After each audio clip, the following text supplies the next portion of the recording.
most of us can say we've been in a relationship where we spent a lot of time overthinking it.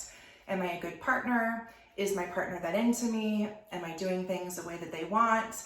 And what we usually say is, if you're spending a lot of time wondering, it might mean that you need to increase your communication with your partner. We always suggest couples therapy if you're having doubts about your relationship, but in the event that you're unable to attend couples therapy, there are some things you can do at home. At my practice, we use the Gottman method for couples therapy, which really highlights the idea of communication.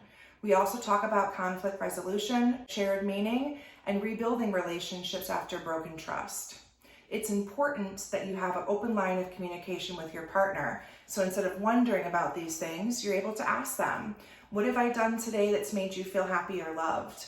Relationship check-ins are a great thing to add into basic relationships, which means at dinner time, you bring up things like, how are we doing today? How do you feel about us? Tell me what I can do to make things better. Any relationship, whether positive, negative, struggling, communication is key. And we hope that you look at these different perspectives when looking at a relationship where you feel like you're overthinking things a bit.